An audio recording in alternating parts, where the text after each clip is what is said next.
Today I'm exploring what I consider to be fundamental principles of standards-based grading. And I write about them in my book, Creating a Self-Directed Learning Environment, Standards-Based and Social Emotional Learning.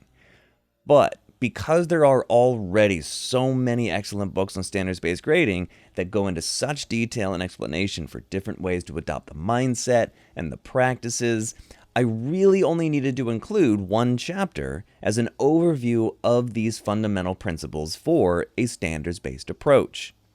Now, the first principle has to do with standards and grading, and I describe just a couple of different ways teachers grade their students, including percentage-based, pass-fail, rubric-based, and letter grade systems.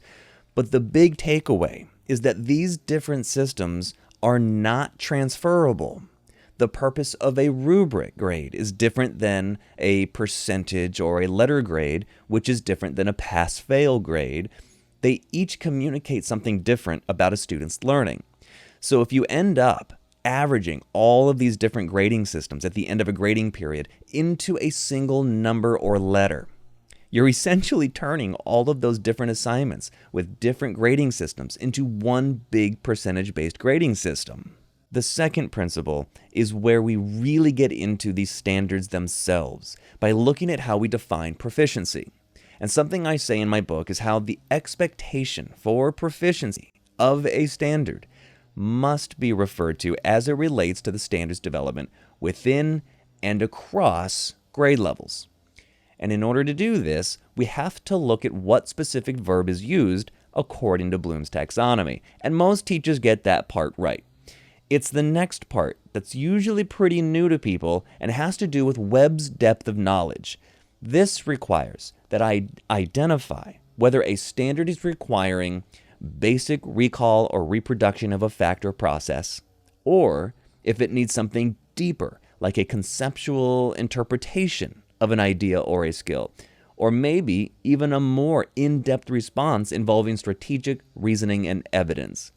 These are three depths of knowledge, and a standard will only require one of them to be met for a student to be considered proficient. So this second principle gets deeper into teachers' mastery of standards within and across grade levels. Now, the third principle has to do with assessments, and I look at how to differentiate between formative and summative because there are a lot of misconceptions in a lot of classrooms about what these are and what they're supposed to do. This is the principle that gets into retakes and how to look at the idea of proficiency different from advanced.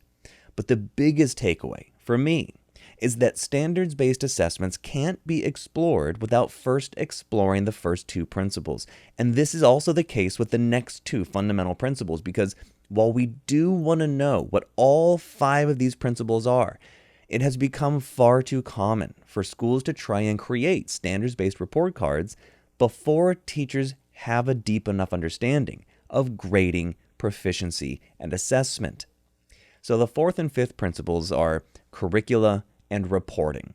And like I said, these are important fundamental topics for a standards-based approach to teaching and learning about what they look like and how they might have needed to be adapted by other schools and districts. That's all very important, but not even close to how important it is that the first few principles be internalized by everyone involved in any school seeking to adopt and adapt a standards-based approach.